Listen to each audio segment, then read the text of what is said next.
Smurl haunting remains one of the most terrifying and extensively documented cases of supernatural activity in modern history, taking place between 1974 and 1987 in West Pittston, Pennsylvania. This chilling tale follows the Smurl family as they endure years of torment from a malevolent force that turned their dream home into a living nightmare. What began as unexplained noises soon escalated into violent poltergeist activity, demonic apparitions, and psychological torment that tested the limits of the family's faith and sanity.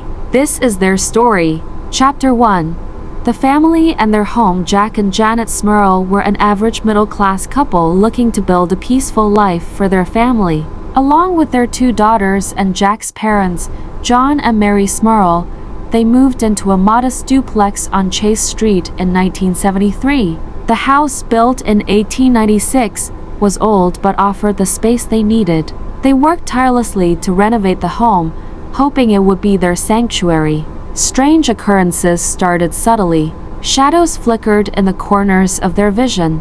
Unexplained cold spots settled in rooms even in the middle of summer. The television would suddenly burst into static, and foul odors resembling rotting flesh filled the air with no discernible source. At first, the Smurls brushed off these incidents, attributing them to an old house settling. Chapter 2.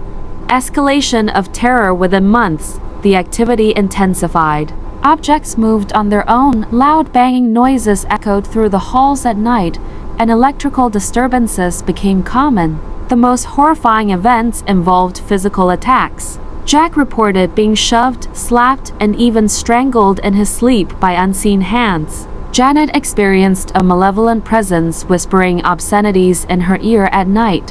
One evening, their dog was found whimpering in the corner, as if something had terrified it beyond reason. Scratches appeared on the walls, seemingly carved by an unseen force. Neighbors even began to report hearing screams coming from the house when no one was home.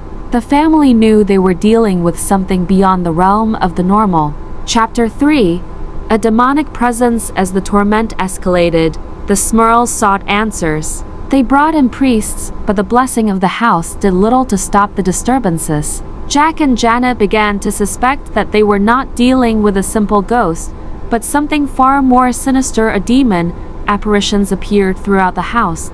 A dark shadow with piercing red eyes, a grotesque humanoid figure crawling across the ceiling, and a woman in old-fashioned clothing whose face would suddenly morph into something terrifying. Jack even recounted waking up to an overwhelming force pinning him down, whispering in an inhuman voice. He later claimed to have been sexually assaulted by an entity, a terrifying experience that left him deeply disturbed. Chapter 4. The Warrens step in. Desperate for relief, the Smurls turned to Ed and Lorraine Warren, the renowned paranormal investigators famous for cases like Amityville. The Warrens conducted an investigation and confirmed the presence of not one, but 4 spirits. 3 were human spirits, but 1 was a powerful demon intent on breaking the family's will. Lorraine, a clairvoyant, described the demonic entity as something inhuman and beyond comprehension.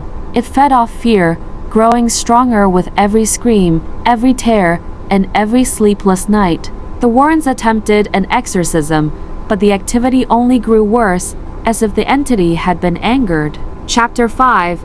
Public outcry and church intervention. By 1986, the Smurls were at their breaking point. Their story was featured in newspapers, drawing both believers and skeptics. Some accused them of fabricating the events for attention, while others empathized with their suffering. The Catholic Church eventually agreed to intervene, sending priests to perform a powerful exorcism. For a time, the disturbances subsided. However, residual activity lingered. The Smurls ultimately decided to move away in 1987, hoping to leave the nightmare behind. Reports suggest that while the entity no longer terrorized them as before, they still felt its presence. Chapter 6.